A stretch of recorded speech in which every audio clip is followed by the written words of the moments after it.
Puna me kohë të pjesshme po bëhet gjithnjë e më zakonshme në vendin tonë. Gjithnjë e më shumë njerëz, student, prindër apo edhe pensionist po e shohin si mënyrën ideale për të balancuar jetën personale me atë profesionale. Apo edhe për të siguruar, ndoshta pse jo, një të ardhur shtesë, dhe kam përshtypjen që kjo mund të jetë edhe arsye kryesore, pra nuk ka pse të ekzistojë as pak ajo pse jo. Ndërsa sa i përket të dhënave, që ta bëjmë më konkrete edhe ta kemi këtë diskutim mbi bazë të dhënash, duke ju referuar Instatit, gjatë vitit 2024, 12.7% e personave të moshës nga 20 deri në 64 vjeç kanë qenë të punësuar me kohë të pjesshme. Për krahasim, në Bashkimin Evropian, kjo shifër është 17.1%, ndërsa në rajon, Shqipëria kryeson me përqindjen më të lartë, më shumë se dyfishi i Serbisë, që e ka punësimin e pjesshëm në 5.9% dhe më shumë se Bosnia-Hercegovina, që e ka 2.5%. Dhe rikujtoj edhe një herë që është shumë interesante të thuhet se edhe personat mbi 65 vjeç po qëndrojnë aktiv në tregun e punës, e për këtë grup mosh 43.9% e të punësuarve punojnë part-time. Por shtrohet pyetja, çfarë e nxit këtë trenda? Është puna part-time një zgjedhje e lirë apo një nevojë ekonomike? Dhe si po ndryshon tregu shqiptar për të përshtatur me këtë realitet të ri të punës fleksibël ose jo, mbetet për të diskutuar. Janë disa pyetje të cilat ne i diskutojmë sot me ekspertin e punësimit, Arber Gjihani. Mirëmëngjes Arber, mirë se erdhe. Mirëmëngjes juve. Tani të pyes ty së pari, e ke praktikuar ndonjëherë gjatë gjithë viteve të punës tënde orarin part-time? Shiko,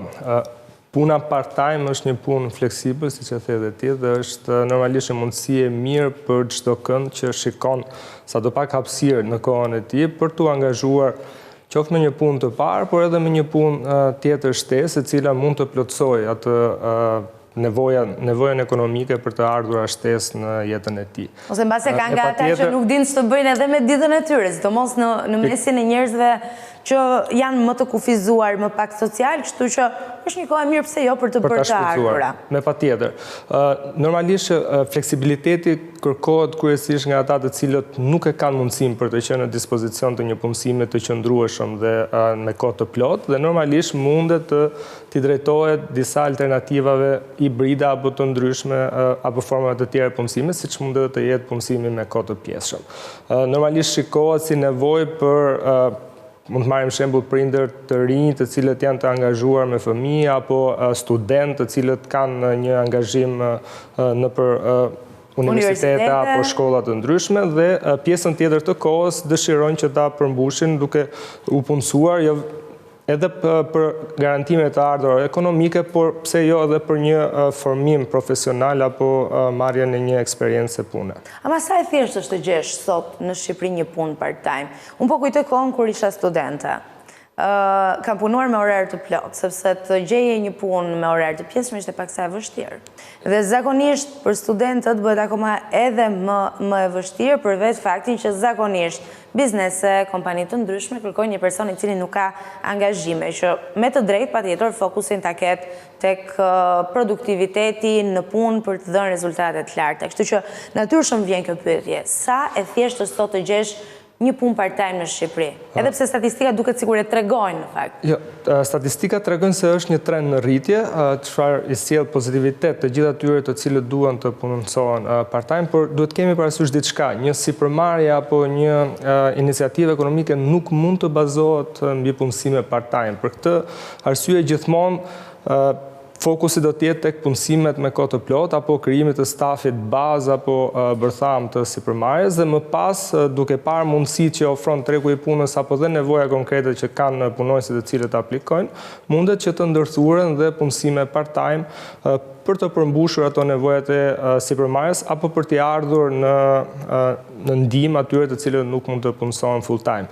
Tregu i punës më herët ka pas një ofertë pune më të lartë dhe normalisht ishte shumë e lehtë për sipërmarrjet për të gjetur punonjës të cilët punësoheshin full-time, ndërsa sot dita ditës burimet njerëzore po bëhen gjithmonë më të vështira për t'u gjetur apo për t'u mbajtur në punë, dhe për këtë arsye edhe sipërmarrjet tashmë po e ndryshojnë ato qasjen nga Dhe kanë filluar të pranojnë edhe kushtet e punës. Le të themi që po pranojnë dhe forma të tjera hibride, jo vetëm punësime part-time, por edhe punë nga shtëpia apo punë në anë të webit apo duke punuar online edhe duke pasur mundësi që të gjitha këto forma janë forma të reja të cilët mund t'i garantojnë ecurinë e duhur biznesit, por njëkohësisht i garantojnë dhe prakticitetin punojësve të cilët ndoshta fizikisht nuk mund të jenë gjatë gjithë kohës në vendin e punës. Edhe pse po flasim për kohën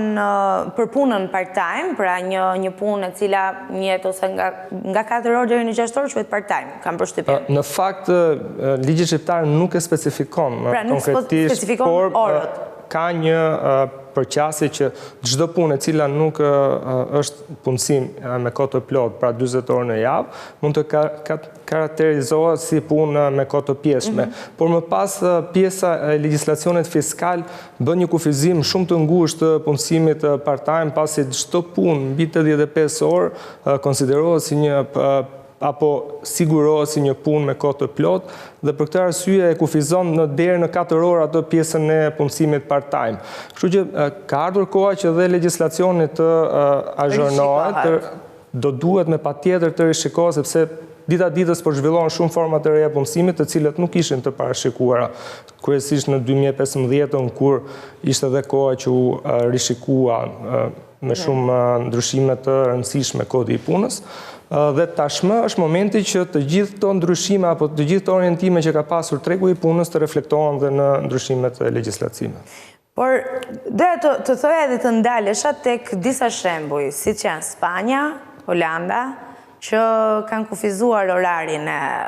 javor të punës në këtë rast, për ata me orar të plot, për ata që kanë punuar deri më tani me orar të plot. Mendoj që nëse në kompanitë shqiptare do të praktikohej, po themi puna part-time, që të ofron një fleksibilitet mes jetës profesionale dhe personale, ne do të ishim më produktiv, rezultatet do të ishin më të larta, presioni për të përfunduar detyrën do ishte më prezent tek punonjësit. Sa realisht punojnë njerëzit sot me një orar të plot, nga këto 8 orë?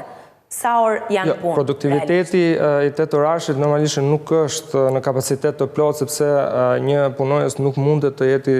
përqendruar apo të mbajtë njëjtin rendiment gjatë 8 orë punë. Duhet thënë se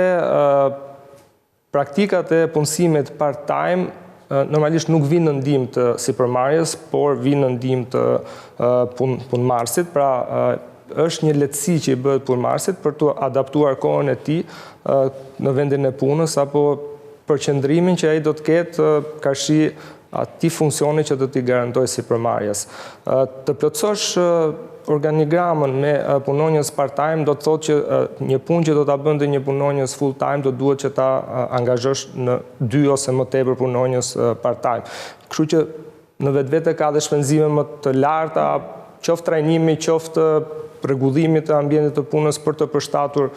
2 apo më shumë njerëz. Po kam përshtypjen Arbër që edhe vetë punonjësit part-time se çka një le ta themi shikim të situatës si po e bëjt ca lek për një kohë caktuar. Pra, nuk e marrin aq seriozisht sa do ta merrnin punën me orar të plot.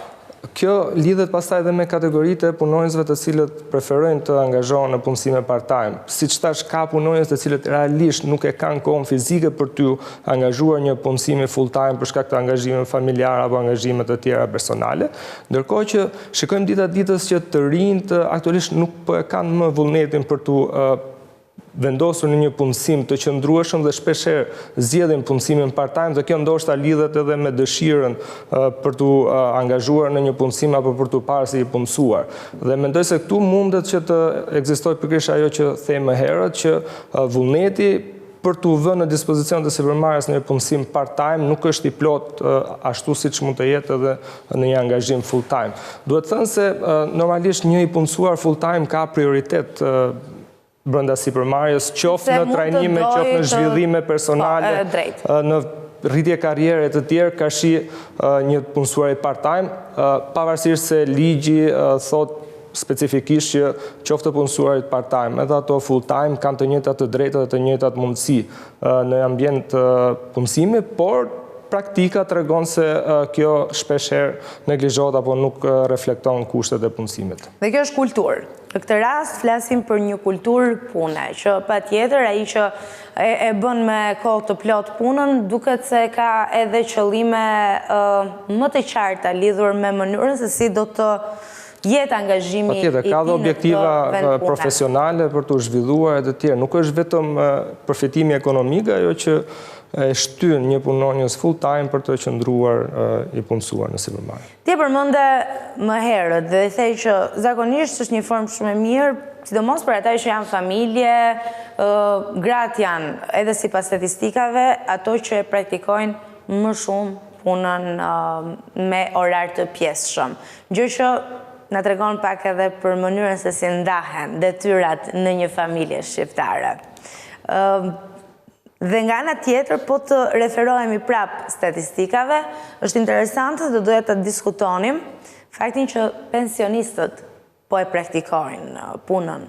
me orar të pjesëshëm në pozicione të ndryshme. Ti e sheh pozitivisht këtë apo është thjesht një tregues që ka nevojë për para? Mendoj se duhet të referohemi dy informacioneve kyçe në këtë kontekst. Së pari, numri pensionistëve tashmë i angazhuar në punësim po rritet dita ditës, qoftë për investim profesional në mënyrë që për të plotësuar ato nevojat ekonomike për të kaluar muajin, siç themi zakonisht, por gjithashtu po ka dhe vakanca të shtuara ku shikohet që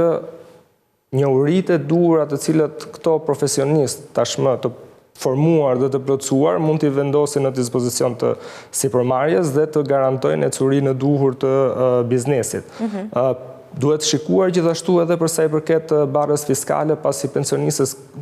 pensionistët kanë një favorizim për sa i përket edhe detyrimeve fiskale apo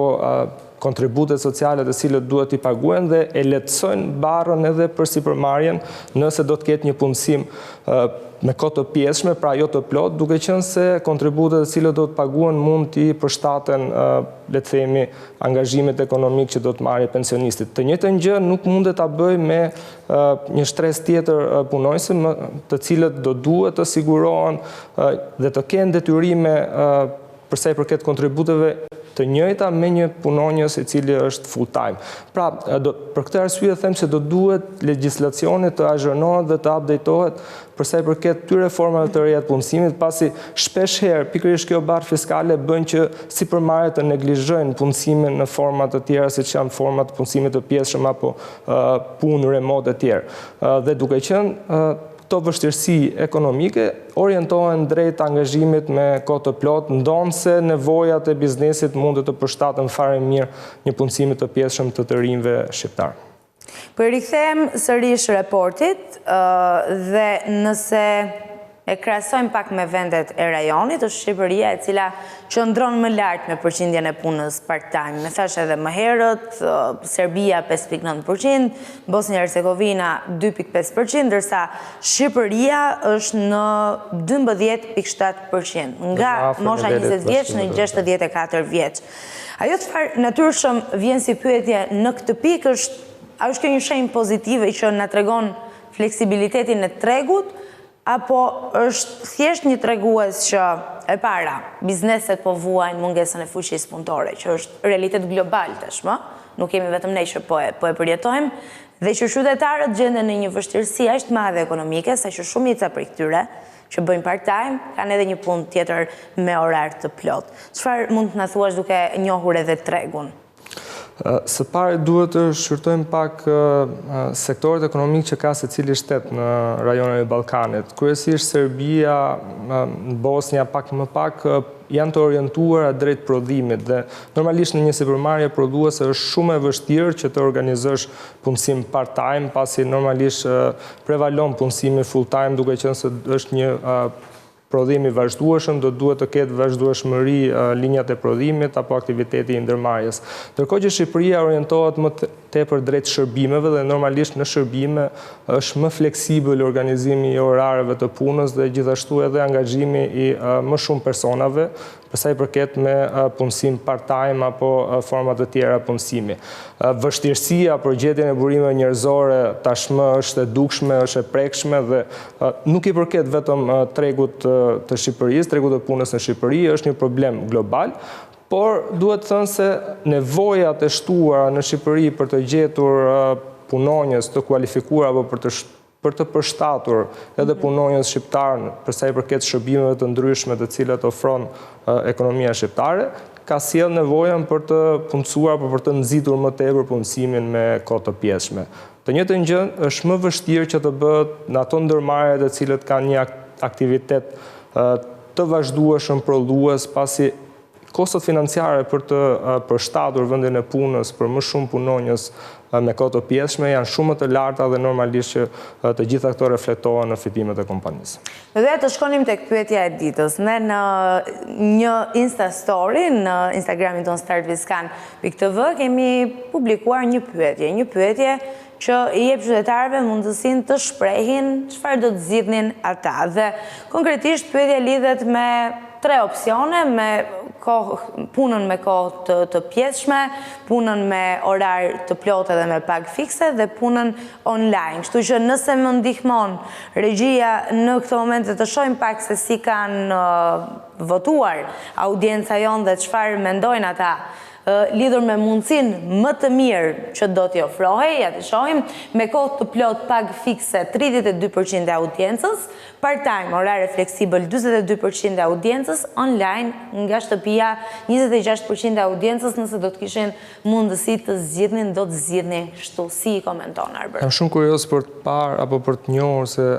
në cilën faqë moshe ka qenë audienca që ka votuar, sepse do të lidhe shumë dhe me publikimin e informacionit në lidhje me angazhimin me kohë të pjesshëm të pensionistëve apo të rinjve. Normalisht, siç e tham, jeta socialo-ekonomike sot po bëhet gjithmonë më aktive dhe është gjithmonë në zhvillim dhe për këtë arsye normalisht fleksibiliteti në vendin e punës është shumë i kërkueshëm dhe kërkohet dita ditës që punonjësit të kenë një lirshmëri në organizimin e jetës së tyre private, pra jo vetëm angazhim profesional dhe të humbasur gjithë ditën në punë, por të duhet që t'i garantohet edhe një jetë e mirë në mënyrë për të pasur pikërisht atë balancën work-life të cilën e dëgjojmë shpesh. Mendoj se në Shqipëri është akoma shpejt për të pasur një shtim të konsiderueshëm të punësimit part-time, duke filluar që nga rregullimi ligjor, duke filluar që nga organizimi i sipërmarrjes, mendoj se do duhet shumë punë për t'i mundësuar punëmarrësit shqiptar një aktivitet part-time, por dhe të mirë vlerësuar, sepse duhet përmendur që punësimet part-time kryesisht janë shërbime më pas që shpeshherë dhe paguhen më pak krahasuar me pikërisht punësimin full-time, duke qenë se i jepet prioritet punësimit me kohë të plotë. Unë nuk di të them për moshën, sepse janë grup mosha të ndryshme, po të paktën në një vështrim sipërfaqësor që vure re tek audienca që ka votuar, se pjesa më e madhe, pra ky 26% që i votuar për punë online nga shtëpia janë vajza. Ndoshta mund të ketë pasur diku një djalë që e ka votuar këtë opsion, po pjesa më e madhe ishte vajza. Po, ndryshimet sociale që erdhën pas Covidit normalisht shtuan dëshirën për të punuar nga shtëpia apo punën online dhe ka pasur dhe shumë kompani të cilët edhe sot po kanë një formë hibride të punësimit ku shpeshherë një ditë në javë i garantohet që ato mundet të punojnë nga shtëpia, pa pasur dallim seksi apo moshe për sa i përket punëmarrësit. Ka qenë frutdhënëse dhe ka parë që ndoshta punëmarrësi është më i frymëzuar apo mund të organizojë më mirë jetën e tij sociale në këtë formë. Por duhet përmendur se në rast se një punëmarrës projektohet drejt angazhimit të 2 apo më shumë punëve part-time, për sa i përket kuadrit ligjor, do të konsiderohet sikur është një punësuar full-time. Pra, do duhet të shikohet pak edhe qëllimi, pse do një punëmarrës dëshiron që të angazhohet në punësi me kohë të pjesshme dhe jo në kohë të plot, ndoshta për të pasur një larmishmëri të themi të aktivitetet e tij profesional, por për sa i përket më pas detyrimeve fiskale apo le të themi trajtimit që ai do të marrë nga ligji, do të jetë i njëjtë me ato të një punonjësi full time, pra nuk do të kenë ndryshim nga njëri tjetri. Gjëja e parë, po themi se do ishe një nga njerëzit që do vendose, do kishe forcë dhe fuqi për të marrë vendime në ndryshimin e legjislacionit për punën në Shqipëri. Gjëja e parë që do bëja. Mund të jetë për gjithçka arbër. Po, nuk dua ta lidh me orët e punës, por do duhet me patjetër që t'i jepet një trajtim më dinjitoz punëmarrësit. Shikohet që problematika kryesore aktuale në tregun e punës dhe shkaku kryesor pse kemi një pakënaqësi, le të themi, të shprehur nga punëmarrësit në tërësi është mos trajtimi dinjitoz, dhe këtu nuk përfshihet vetëm paga apo orët e punës, por përfshihet dhe mundësitë që ka punëmarrësi për rritje në karrierë, mundësitë që ka për trajnime të vazhdueshme për të kompletuar profesionalisht dhe gjithashtu dhe mundësitë që i jepen atij për të organizuar pikërisht atë jetën e tij sociale, e cila duhet të ndërthuret fare mirë dhe me jetën profesionale. Pra të gjitha këto do duhet që të reflektohen ato parimet bazë të kodit të punës në mënyrë që t'i garanton një mbrojtje më të madhe e punëmarrësit. Për sa i përket legjislacionit, kemi shumë nisma ligjore të cilët i garantojnë disa të drejta punëmarrësve, por është vënë re se praktika tregon një realitet krejt tjetër. Do doja në përfundim të pyesja, se e nisëm me një shifër dhe doja tani të pyesja për realitetin e kësaj shifre. Them që 12.6 në mos gaboj, 12.7 për vitin 2024, nga mosha 20 deri në 64 vjeç punojnë me kohë të pjesshme. Kjo është një e dhënë zyrtare. Por a besojnë që mund të jetë shumë më e lartë realisht kjo shifër, sepse e dim që ka nga ato kompani që për të shmangur detyrimeve ligjore Nuk e besoj që mund të jetë më e lartë, por jam shumë i sigurt që është më e lartë. Për shkak edhe të nivelit të lartë të informalitetit që ne kemi në tregun e punës në tërësi,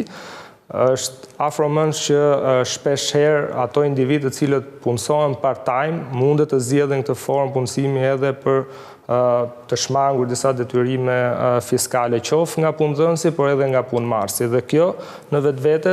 na bën të pamundur për të pasur një tablo apo një shifër reale të punësimit part-time. Gjithashtu, shpeshherë, siç e thash, punësimi part-time në vetvete sjell një barë apo një detyrim fiskal më të lartë që për punëdhënësin, por edhe për punëmarrësin, çka i detyron që ato të kamuflojnë në këto forma punësimi dhe shpeshherë të shmangen deklarimet e punësimit për t'u shmangur edhe këtyre detyrimeve. Kështu që ka ardhur koha të mendojmë diçka e cila do të funksionojë për të dy, edhe për punëmarrësin, edhe për punëdhënësin, sepse ne dukemi sikur ndonjëherë e përshëndrojmë gjithë energjinë dhe gjithë diskutimin tek punëmarrësi, po megjithatë është edhe punëdhënësi i cili ka të drejtat edhe detyrimet e tij patjetër, sikurse ndodh edhe me palën tjetër. Arbër, falenderoj për bisedën.